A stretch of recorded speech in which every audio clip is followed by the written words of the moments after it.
Morning.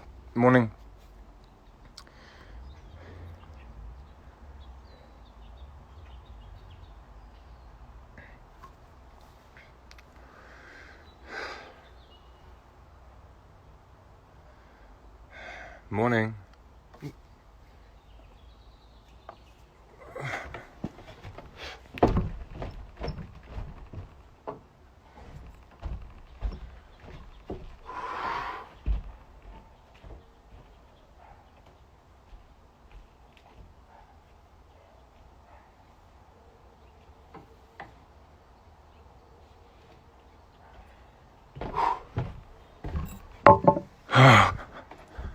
Hi. Hey. Wow. Kate Higgins. Long time, love. Wait, does that mean Higgy's there? What a treat that would be. I mean, given the subject matter we're talking about, I think you'll like this one. Hi, Higgy, in case you're there.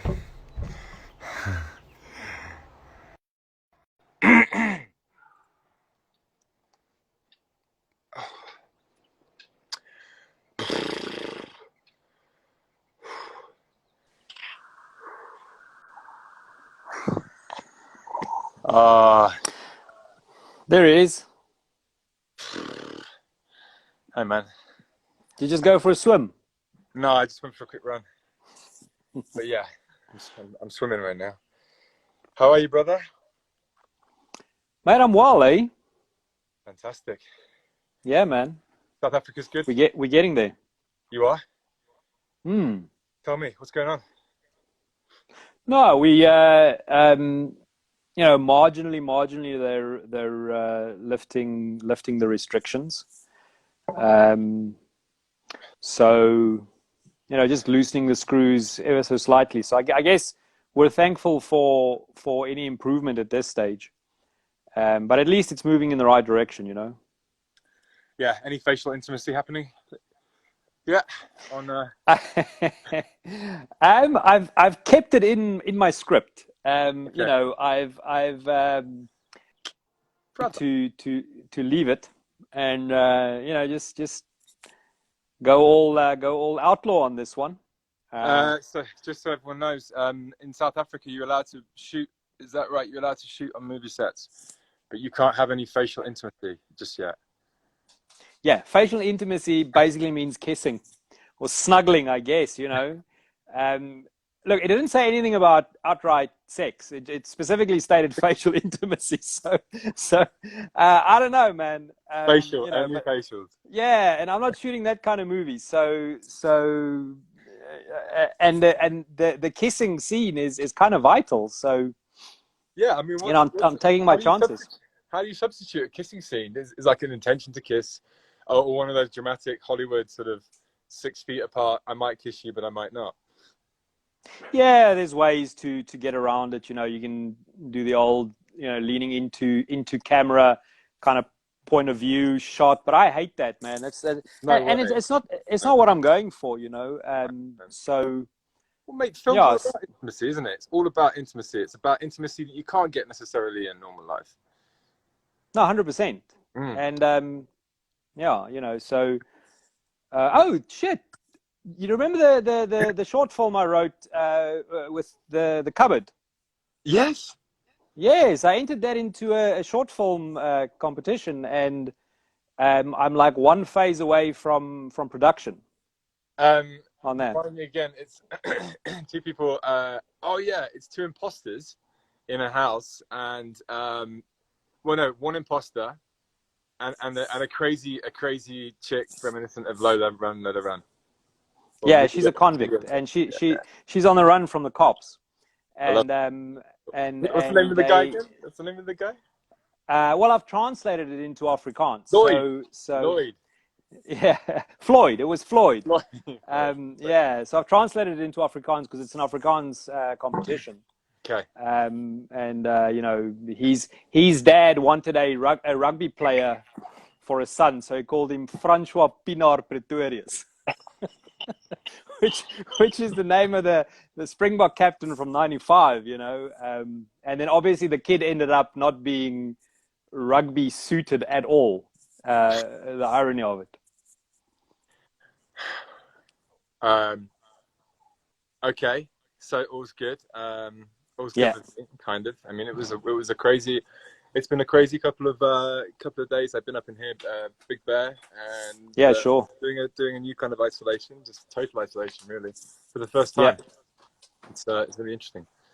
Well, your isolation and our isolation looks very different, mate. Like we're only allowed outside, as in, exercising or walking outside between 6 and 9 in the mornings. Yeah. So there's no exercise or anything other than that time, and then we can drive to the store for like essential shopping. But other than that, not allowed. So yeah, what you just did. I don't know what's the time there now. It's 9 where you are. 9 in the morning. Yeah. Okay, so you're in regulation lockdown hours. Yeah. No real lockdown right here. I mean, we're all going back to Trump is going to send us all back to work. I guess the economy's had enough of this fun, and he can't write any more blank checks. So the economy's going to go back to usual. Oh wow, yeah, that's honestly, good, man. like I said to you last week, like coming back to Los Angeles was a bit of a trip. I definitely feel the fear factor here way more than I did in Germany. I can imagine. Yeah, there is a trepidation. It's palpable. It's really thick. I mean, Los Angeles has a pretty thick energy usually, but there's no cars on the street. But there is a real sense of individualism. If there wasn't before, independence and bubbles around people. Mate, it's the only country in the world where there's entire colonies that have prepped for this kind of thing. You know what I'm saying? There's a culture of preppers, who have bunkers and man. So I can imagine that for vast amounts of people there, this is what they've been preparing for. This is definitely and that kind of thinking, the prepper, the prepper culture in the States, which is oaks who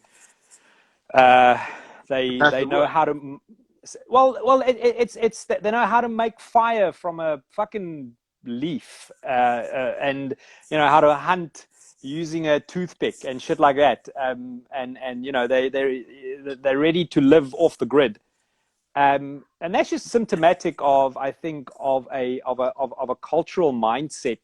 I mean, I know I'm generalizing very much so, but there is that idea of shit can hit the fan at any point. Yeah.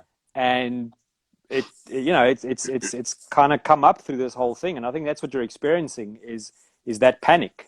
Well, I mean, I remember when COVID hit, the gun stores that were sold out in the States. I mean, that's again symptomatic of a cultural mindset. There's fucking no one here bought a gun.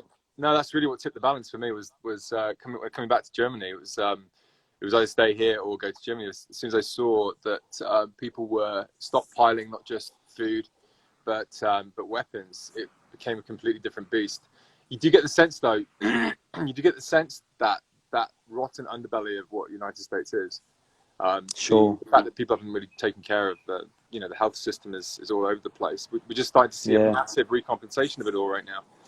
And so that underbelly, that rotten underbelly is exposed, and I think that is where the fear lies for a lot of people. Certainly, I mean, it's that could kick off at any moment. It's like Tinder. Yeah, sure, man. I'm not Tinder the app, but it's like it could go ablaze at any point. And I think the rest of the world is not without sin, Charlie. We're sitting here throwing stones in a glass house, but the difference is the access to firearms that the United States has is off the charts. So but a measure of that I see even here, where there's very much a sense of me for myself. You know, you go into a store and you clear your throat, and everyone's like, Yeah. you know, avoid that guy. Yeah. He's got it. Yeah. No doubt. And that's a sadness for me, man. Like you know, you'll draw less attention if you farted in the checkout queue than if you sneezed, man. And you know, people are kind of turning on each other, and that's yeah, it's a It's a sadness. it's a rabbit hole again. I mean, it's just so unavoidable right now. We're living through such an amazing time in history. I think, you know, to look back and think that we lived through this, even though it feels kind of tame that we're all sat in our houses, there's so much going on underneath it all that we, Sure. I think in years to come, we'll really appreciate just how much of a turning point this all was. And we really did see each other. We all saw each other very much so. Had a good look in the mirror and really saw ourselves. I mean, I'm definitely not in the back row for that. It's been it's been certain in isolation. You know, you are faced with yourself, and to some extent as well. It's, when you're with your when you're confined with your, you know, spouse or partner, whatever, you there's nowhere to hide. You know, there's nowhere to run and hide. So it's been, Absolutely. been a real I've experiment. tried. But I have to say, like, everything was going quite well for 3 or 4 days here, nice and open and vulnerable, and doing a lot of creative work. And then for some reason, yesterday I decided to watch the Pistorius documentary. Yeah, that'll do it. And you know, I know we've been speaking a lot on this about the role of men in the world, and especially with respect to females. And I know that this specific show was actually advertised on the premise that we'd be talking like women. But that's not. That's. I mean, waking up this morning was difficult. And spoiler alert: anyone who hasn't seen Pistorius, the Oscar Pistorius documentary, I feel like I want to open up a couple of avenues that sprung to me having watched it. First of all, Oh shit! I got Rachel Reynolds. She's all the way from South Africa, man. Oh really? She just joined up. Yeah, Rachel, I want to talk to you about math classes. Liam, my son needs tutoring. Meth classes. Math, yeah, math. Charlie, that's math. exactly math. Breaking Bad. Math. 1 + 1. Mathematics. Okay, Rachel. Look forward to your math class. Cooking. No, yeah, man. So tell me about. Okay, dude, give me 2 seconds. I want to take this thing off. I'm fucking boiling right now, and then I want to hear. Take your clothes off, Mornay. Yeah. Hey, can you give us a wave if you're watching?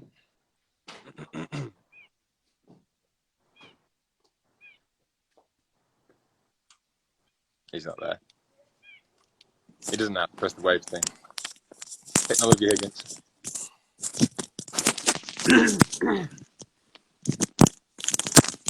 Oh, thanks for the hair compliment. Well, that was a bit of a disaster. It's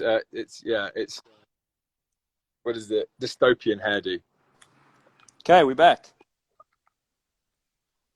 We are back. Yeah, I gotta be honest. I woke up this morning. I was feeling pretty. Yeah, and I was feeling pretty heavy this morning, mate. I was almost like, Mornay, I think I might have to call this one off. But, you know, really, I think there was a point. Yeah. There was a point about, I think, midway. Once again, spoiler alert: if you haven't watched the Pistorius documentary, it's an amazing documentary. I'm going to warn you right now; it's very heavy. Yeah. So it was about halfway through the prosecution grilling of Pistorius in the last in the first trial, and he's really going at him, and he's just like, yeah, he's grilling him, and this, you know, he's a mess. I put it to you, sir. That's the defense guy, wasn't it? Yeah, no. That was the I forget his name, but that was dude. That phrase was, every South African was making fun of that phrase, man. Because that guy also had like a very hard Afrikaans accent. It was the prosecutor. Yeah, I put it to you. Yeah, dude, he was badass, and but I there was something so immensely heavy about what was happening.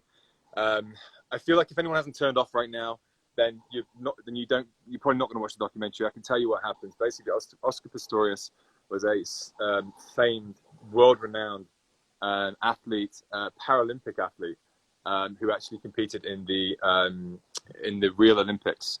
He was born with a certain condition in his legs, which meant that he had to have his feet amputated, and he was given custom made a pair of running feet, which were essentially blades, which made him, competitive. Not just competitive in Paralympics, but also in the Olympics, and that's why he shot to stardom, especially in the 2012 London Olympics, where he got to the semi-finals.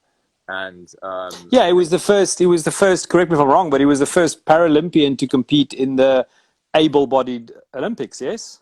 Yeah, he was. It was pretty special. And unbelievably, the year after, he shot his girlfriend and killed her in where you are, Mornay, in Pretoria. Yeah. Well, I'm not. Well, where I used to be. Sorry, you're in Cape Town right now. Sorry, yeah. where you used to be. Now, were you there during the trial? I was. I was living up there at that time. Yes, I was indeed. So the reason it went to trial was because it was deemed self-defense. He defended himself with an argument of self-defense that he shot his girlfriend basically behind the toilet door. He thought it was an intruder. Anyway, it's a really tough story. It really is a very, very unique story. I mean, in any other given circumstance, this would have made the news. The fact that it was a celebrity, a celebrated figure like Oscar Pistorius, brought so much attention to the case, and honestly, just turned it into one of the most intense media moments, I think, in frenzy. History. Yeah, and the people who were involved in the trial came under such scrutiny, and so highlighted by your media, and badgered and bullied and all this, and it's just, you're watching something unfold. You're just like, this is just such an unprecedented moment in criminal history. Yeah, look, the defense, it built its case around the idea that in South Africa, crime is such a massive thing, and violent crime is such a massive thing. How can I put it? Violent crime by career criminals, as opposed to violent crime from someone like Oscar, who shoots someone. So, people breaking into your house and, violently either assaulting or raping or killing is a very, very credible story, because it happens more than in most countries. Mm-hmm. So there is a fear that many South Africans live with, including ourselves. I mean, where we stay now in Cape Town, it's less so, and we've been able to relax a lot more over the last 5 years since we moved down. But up in Joburg, Pretoria, there is, you don't sleep easy at night. So he built this around the idea that he thought there was an intruder. He got up and he called into the bathroom. The door was locked, and then he shot, I think, 4 or 5 rounds. 4 rounds into the bathroom. Into the door. And but it just smacked off bullshit, man. From the first moment we heard about it, I knew I not knew personally, but the crowd he hung out with as well. A lot of I don't want to generalize, man, but a lot of fucking hot-headed rugby players, in provincial teams in the Bulls. Yeah, guys that really live a very high life, man. All dating models, and see, they kind of missed out on that bit. I mean, I got to say, they really missed out on that part when they in the documentary. It's getting really specific right now, so I don't want to alienate people who are watching. But I think what was fascinating is that South Africa, I've never seen an expose on South Africa, which shows the divides and not just Yeah. the racial divides, but like also the gender divides, you know, and it was a moment, I think, when I saw those big oaks go into the courtroom and then come out of the courtroom. They'd literally gone in there for fun, you know, and they got in there to just like be part of the media frenzy. And there were these big, thick, you know, one's a hitman. Yeah, sure. One's an ex-football player. I don't know how that guy ever played. Kicked a ball and it must have burst every time he hit it. But you look at it just going like, these are the people, you know, these kind of guys, you know, your Afrikaans lot up there, they have a notoriety about them. And sure. For being like uber masculine. Yeah, that and for anyone listening who would care, you know, that is my culture. I am Afrikaans, so but I'm the antithesis. You know, I was the runt of the litter. But what you're saying, Charlie, is spot on. The traditional Afrikaans culture was all about being a big man who, you know, you fix things by mudding it, by hitting it. You know, you don't take shit, you fight, you don't say a lot, and yeah, Oscar grew up in that, dude, and there is a disrespect for women in general in that environment, you know. I'm not saying the Afrikaans people have disrespect for women. That's not what I'm saying at all. In fact, Afrikaans women are fucking scary. Let me tell you that, dude. Right. Straight up. Yeah. but in any culture where there is such a focus on this warped idea of masculinity, that masculinity means, you know, power and violence, and in any culture where that exists, it is a precarious place for women. Let me just say that. Yeah, and plus you've got the townships and everything added into that, and the dangers that are presented from, you know, just the poverty and the poverty aspect of everything. And then Oscar was brought up. I want to come back to that, actually, just your experience of what it was like to grow up in that kind of community, but just, you know, with that uber masculine, you said you were the run to the litter, and you were very much in touch with another part of yourself that wasn't necessarily associated with you know, smashing crates of beer and playing rugby, and, you know, Totally. And so, I mean, I've never seen such a portrayal. And there's an image in the first episode of the Pistorius documentary where you've got all these boys, adolescents, around the swimming pool with their arms behind each other's back, jumping up and down, chanting as if like a hacker or something, right? And and it's like you can see that that sport plays such a huge role in massive, huge.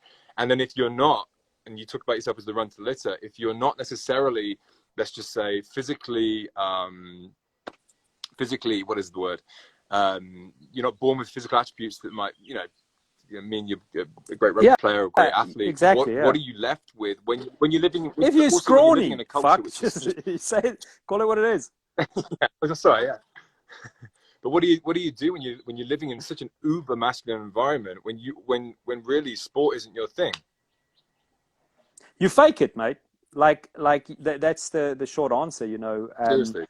And of course, and in Afrikaans culture, and you know, it's not just sport. It was rugby, mate. Rugby was religion, and to an extent still is in Afrikaans culture. You know, I would put certain rugby players, especially out of the 80s and 90s, a step above Jesus. You know, as most Afrikaans people are Christian.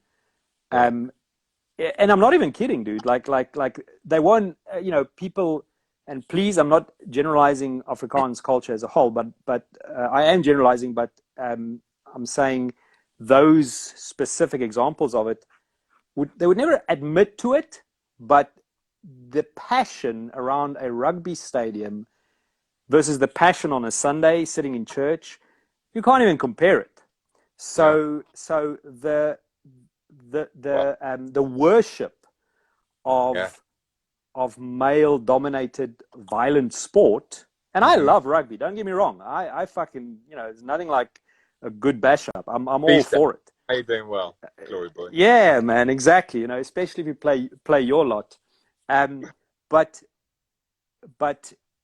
me growing up, and I speak for me. I probably speak for my own son as well. I was never going to be a rugby player. I'm small. I don't like people running into me. I don't dig it. I'm not into it. And in that environment, I had to fake it. I had to pretend to love this game and pretend to be into it. I wanted to draw and write poems, man. That was my gig, but very little respect in a culture that reveres.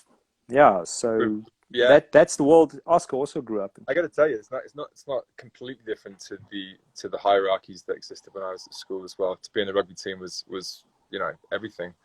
To not be in there, to not be in there meant that you had to like excel on some other level, in a unique way, or at least academically or something. I mean, I don't know. My mum's a very creative person. My dad pushed me into rugby, but whether I would have found rugby, I don't know. But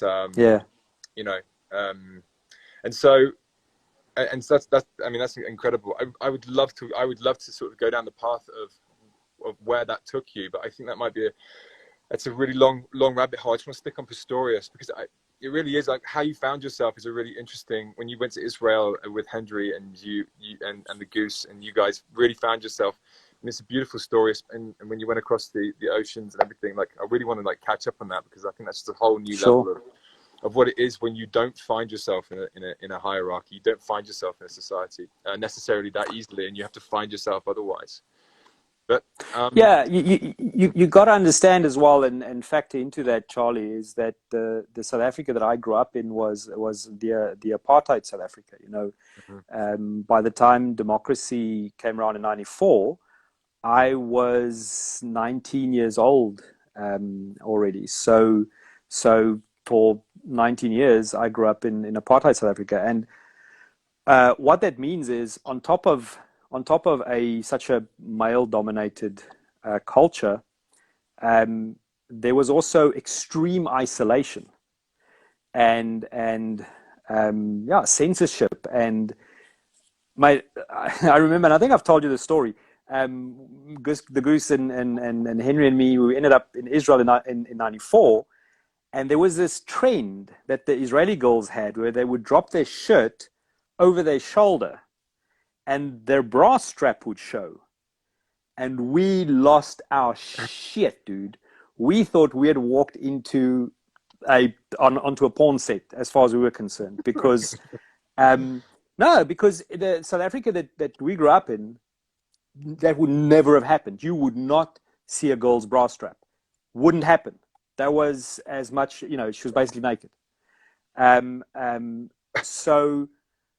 And I'm telling you that as just to explain to you the world that I came from, and the symbolism that I grew up with, and then to be exposed to everything, in a matter of days, to go from that world to the entire world. Yeah, I didn't realize in a matter of days. I didn't realize how conservative that part of South Africa was at the same time. It's like the Texas of South Africa, is it, Victoria? Say again? It's like the Texas of South Africa.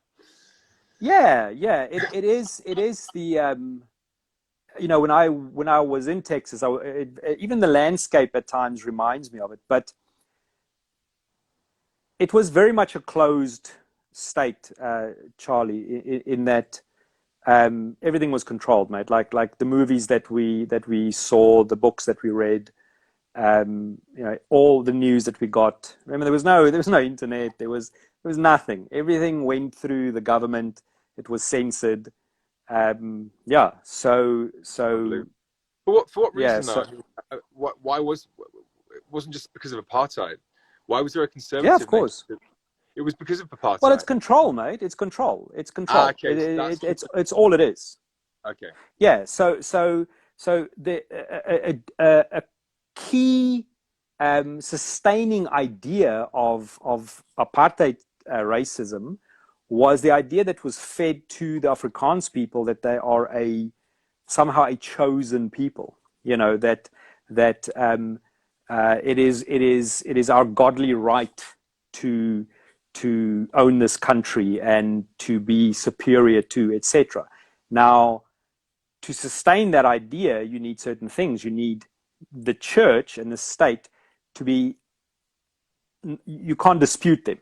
Do you know what I'm saying? So that was a very controlled environment, mate. Like, there was no other religion in this country allowed other than, allowed, you know, you had people who practiced Hinduism, etc., Indian cultures, etc. But if you were a white South African, you were a Christian.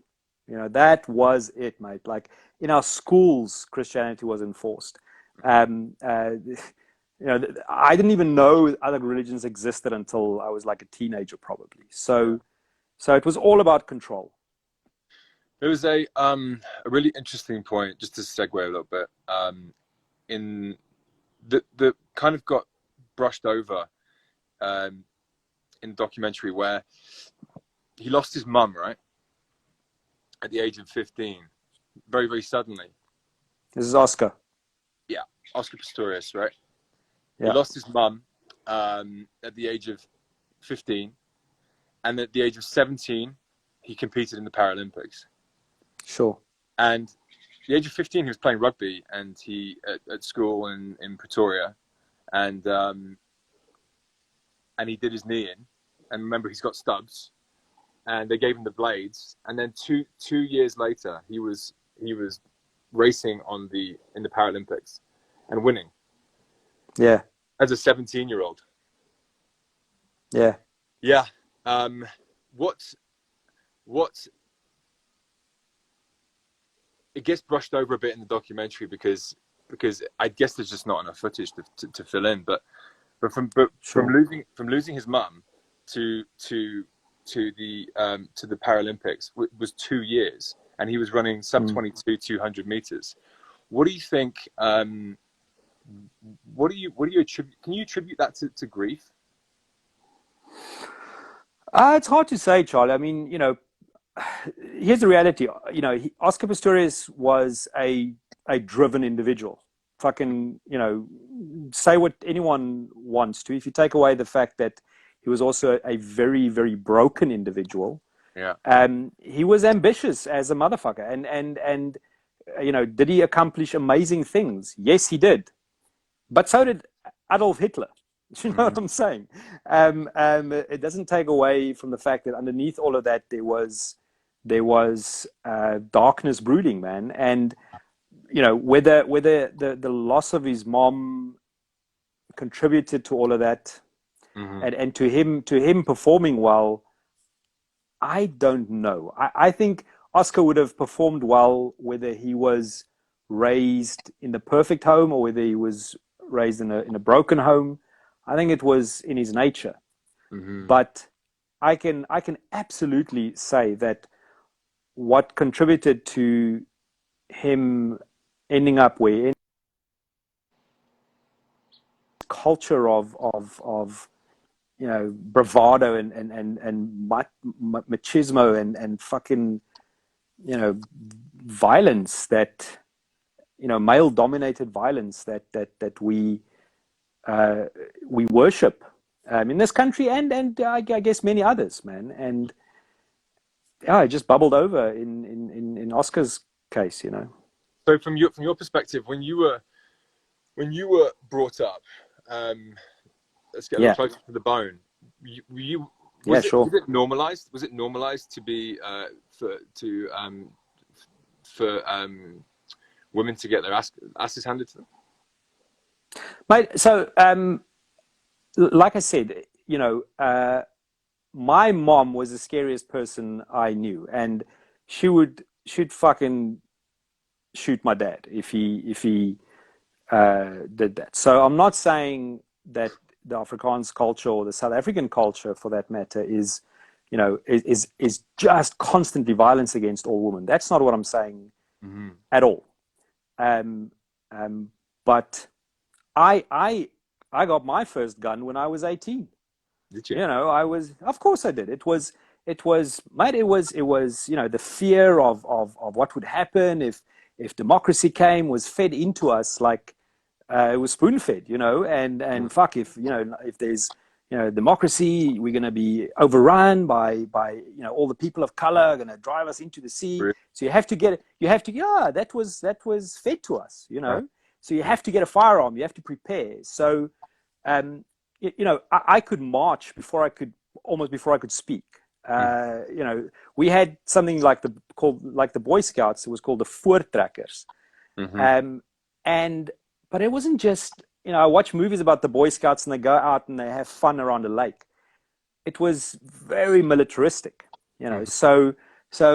That culture of, and remember in South Africa as well during that time, military service was compulsory. So every white male had to do 2 years of military service. Mm. So that culture of violence and aggression and control is yeah, what I very much grew up in, and what he would have grown up in as well to an extent.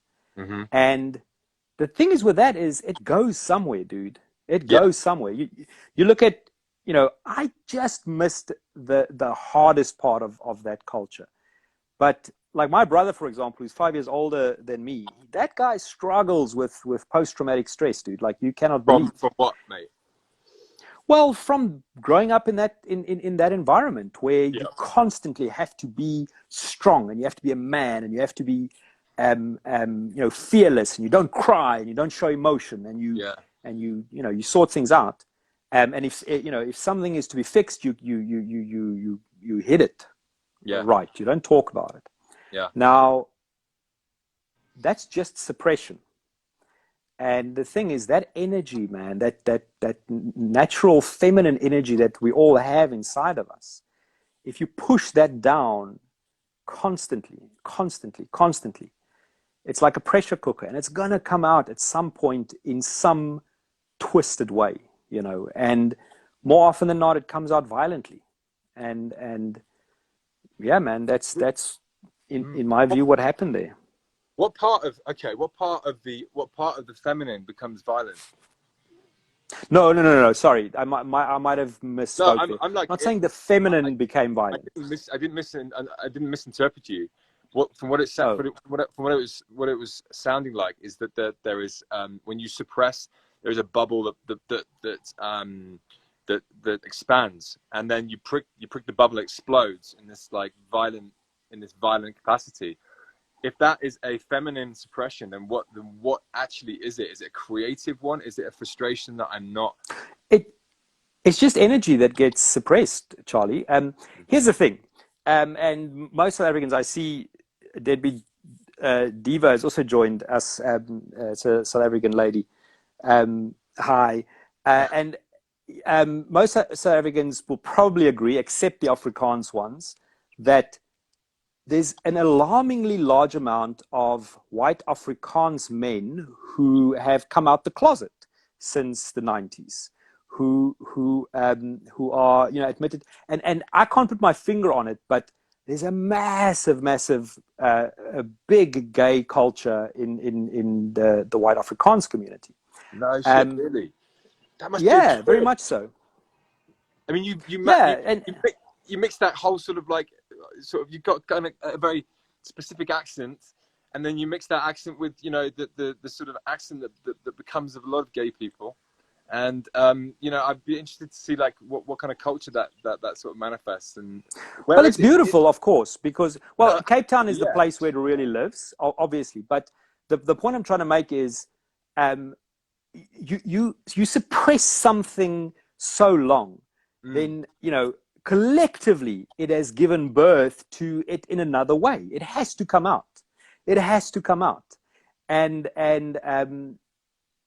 that's the point I'm trying to make is because we and this is not just in South Africa or in the Afrikaans community, but globally, because we have pushed down on the feminine, and not just gender females. We're talking about feminine inside of you and I, feminine inside a gender male, we have pushed down on that energy for so fucking long that it comes out, man. It you know, not the feminine energy, but it Doesn't it boils though? over.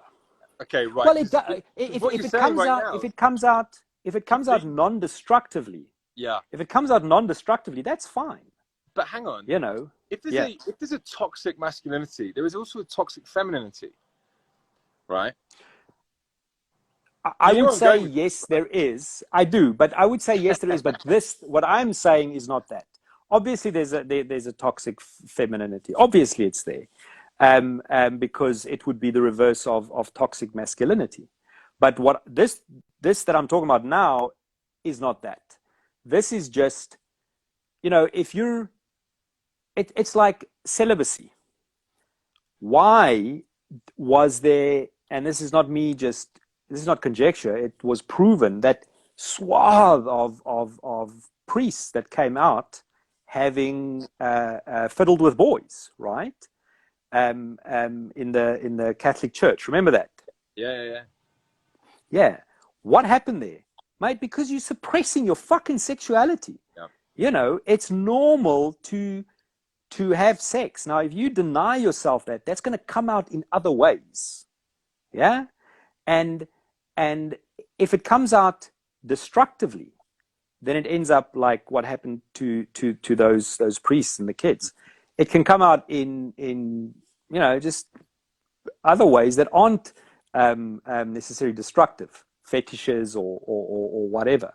Yeah. But Creative, yeah, and that's creative things, creative and that's things. fine. That's fine, but it will come out. It will come out. And it will come out. And in the case of Oscar, it came out as fucking violence, man. It came out as you know, he was angry, and I can only imagine that she wasn't giving him the respect he believed he deserved, or whatever. And you know, he just decided to end her because he couldn't handle her not doing that. Mm-hmm. So the forces of femininity include creation. Do they also include destruction? It's really interesting what you said. Totally. I'm sort of just what you just said was something I'd never ever considered before, and I can't get it out of my head, even though you think you might have just disproved it. But Okay.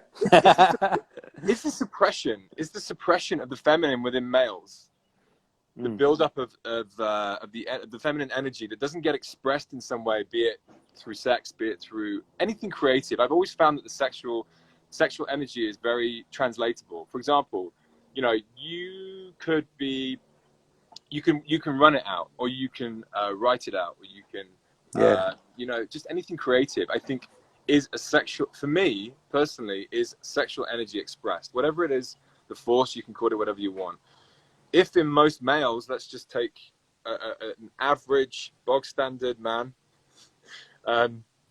you know, he doesn't get as much sex as he is like genetically pre-programmed to have.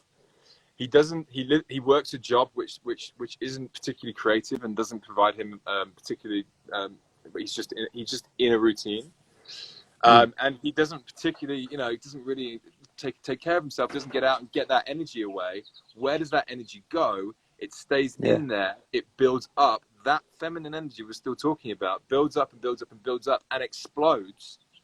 Is there any? I'm not even asking the question because that equation for me says that actually anger is a feminine frustration, an internal feminine frustration within a man. I'm gonna Reel me in disagree here. with you for no, and I understand why you're saying it, Charlie. But here's my view: is you can't split male and female energy. You know, you can't say I'm suppressing the female energy only, because it doesn't work like that. The point I'm making is that we are both energies at the same time. Yeah, I get that. I get And that, mate. the suppression of the feminine in us is suppression of parts of us, is all I'm saying. Yeah. So look, I will say this, that you know, there's a reason moms say, I brought you into this world, I can take you out of it. You know, and hell hath no fury as a woman scorned. Yeah. Women can be as fucking scary and dangerous as men can. Make no mistake More about it. so, dude. More so. They will ruin. Yeah, Men will ruin your day. but Women will ruin your life. yeah, but but to say that violence is a feminine quality or attributed to no, I don't see that, mate. I put that much more in the male realm, and purely for the reason that if you go back to our primal brain, as a caveman, it was more my job to spear shit that came at us, to throw a rock at the other tribe. That was more my job, because genetically, you can argue with it all you want, gender equality folk, but genetically, so the male energy, I would say, is more prone to violence. The female energy, less so. But when I say there's an oppression that happens, it's an oppression of suppression of the whole of us. We're supposed to be male and female. Each and every single one of us is equally male and female. It's got nothing to do with your gender and your sexuality. It's who you like to get into bed with is irrelevant. It's completely up to you, as long as no one is harmed. But this is not a discussion about that. It's a discussion about internal energy, and each of us have the yin and the yang, the male and the female, the light and the dark, in equal measures. And when we suppress any part of that, the way the Afrikaans culture, I know the Zulu culture is also notorious for that, and a lot of cultures throughout the world suppressed or deified almost that male energy. It's going to fucking bubble over in some way, man. You got me thinking now. That's good. It's a really interesting thread.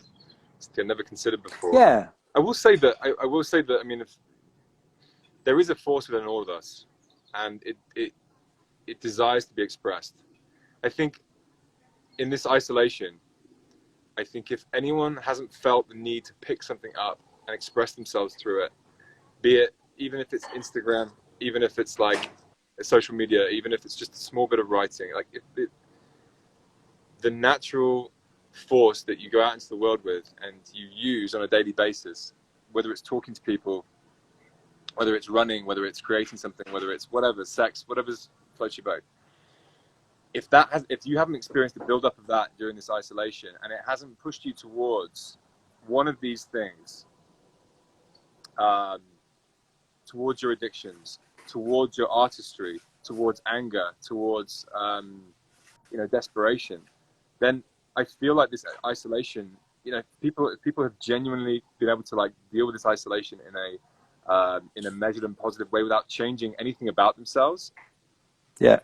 That for me is fascinating, because for me, I think putting someone in a box, in a cage, and taking away all the things that they associate with how they usually how they usually express themselves, how they usually use this energy inside themselves. One of the most beautiful things about this isolation for me is that I have actually literally been forced into creativity, literally been forced towards what I fear and my addictions, and had to look at myself in a very frank and honest way. Have you experienced something similar, mate? Absolutely. So Celeste and I are now, Celeste, say hi. There, Celeste, the whole world's looking at you. So Celeste and I are now on 17 years married, right? Yeah. 18 years we've known each other. And we went into this thing going, fuck, we've done this for 17 years. We know where we are, we know. We've had a few moments in this lockdown where we're like, oh shit, because the the suppression and the split that we collectively as a species have made between male and female runs fucking deep, Charlie. Yeah. I'm talking about as old as the earth, brother. You know, ever since the first guy realized he could pick up a club and hit a woman, this thing has started building. You know, this thing has started escalating. And obviously, there's been cultures where the feminine ruled. Yes, absolutely. Where you know, matriarchal cultures. And I defy you to go and look at those and see how it's different. But the in general, globally, it's been a male dominated world. And I'm not saying this to be politically correct, because those who know me know that I definitely fucking am not. But I'm saying it because it's reality. It's true. It's real. And that split between male and female runs so deep in our psyches and in our DNA. You know, I don't know if you buy into the idea of DNA memory, but you get born with this split. And collectively, as a species, we have to fix it. And it can only be fixed consciously. Yeah, it's got to be guided back, mate. It's got to be by choice. We've got to, I told you, our racism was programmed into me with subtle things, the plate and the cup that was under the basin. And I had to unlearn these things about myself. It wasn't just going to go away just because there's now democracy. You know, that stuff is burnt into us. And we have to, but we have the power to unburn them and to rewire ourselves. And it's the same with male and female, mate. It's deep, but we can fix it. Yeah. I mean, and that mechanism is to essentially wake up. And you look back. I mean, once again, I come back to this documentary. It honestly feels like a world. Your South Africa, your Pretoria in the 21st century feels like a world which is. I've never seen anything like it, man. I got to tell you, like, it feels like something that would have happened back in the 70s in the true Western world, right? You're dealing with such incredible hatred and division that just being born as a South African. I mean, this day and age is different because we have the internet, and maybe the internet is the consciousness we're talking about, which does spread information to the point where we do know. We do recognize what is right and wrong. We have a better sense, and the world is a lot smaller, so we can speak globally. But your South Africa it feels so much further away from attaining that. Unless I want to. Sorry, go for it. We're actually suppressing what we actually feel. And actually, the extreme example that South Africa is just a very in-your-face version of what we feel deep down. I'm going to say yes to that, Charlie, because the divisions that were in South Africa was stark, and it was, you know, a lot of South Africans don't even fully understand how deep apartheid affected people, not just people of color, but white people as well, in their thinking about things, you know, and that's still here today. But I see things changing here faster than I see it changing in many other places. What I mean by that is, you know, we're 20 years past democracy. The States is what, fucking almost 100 years. I don't know, when did segregation end in the States? I'm not that good with their history, but you know, well, let's say 50 years. Let's be gracious. And it's still massively broken in that sense. Whereas in South Africa, yes, we are still very divided. I'm not gonna lie to you about that. But because it's still so in our faces and undeniably so, we almost get forced to deal with it Yeah. a lot more. But please don't get me wrong. I'm not saying, yo, mate, there's still massive divisions in this country. But I do see, my kids are growing up 100% without race. They're in a different world, and that's a good thing. Yeah, it's the old addict mentality, or the adage, where it's actually the one who's the heroin and cocaine addict, in your face junkie. He's the one that goes and gets help. But everyone in between is an addict, and everyone in between has these same mechanisms going on. Just because you don't think you're an addict doesn't mean you haven't got your addictions, and you don't suffer from them on a very nuanced and subtle level, which ultimately pulls the wool over your own eyes. And they do say that it's the one whose addictions go unnoticed their whole lives, who lives half a life. So it's important to remember, I think, that this is a global issue. It's just that South Africa is actually, of course, is an incredibly stark example of what is going on. So that and it's so fresh still. Very, very fresh. I mean, I can't believe that was just 5 years ago that I saw.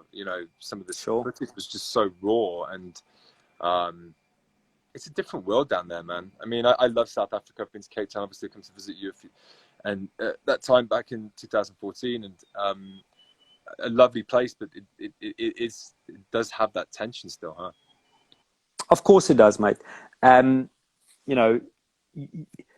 not gonna fix something that ran systemically. Is that the word? As a system, racism in South Africa was a system. It was a culture. It was a machine that was fed and kept in place for 70 odd years. Of course, there was slavery before that, but apartheid as a system, as something that was mobilized and planned and administered, probably about 70 years. Now, you're not going to wipe that out in an instant. It's going to take some time. But, here's the thing, looking at South Africa versus other places, is in South Africa, you can't deny the separation and the division and the racism.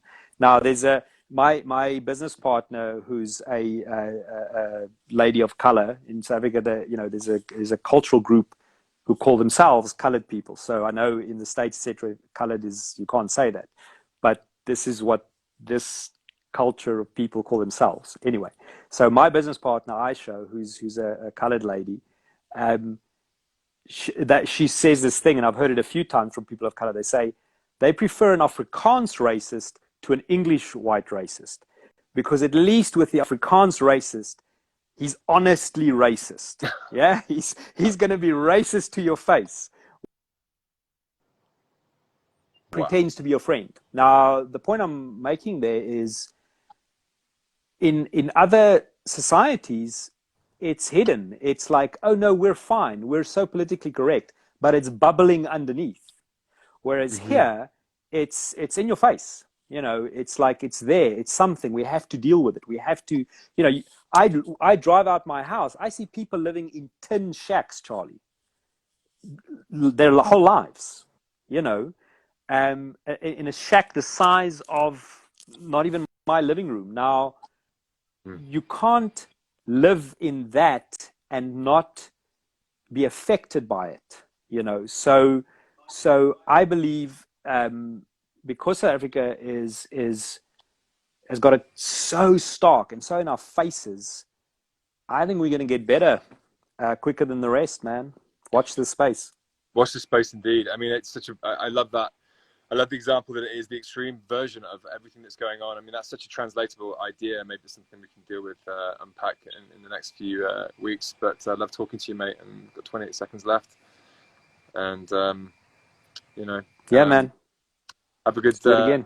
Yeah, have a good day. Thank you for carrying the podcast as always. Shower. I've just taken a shower. And it's 9 a.m. I haven't even had a coffee. This is just not working for me. I love you, mate. Take care, Money.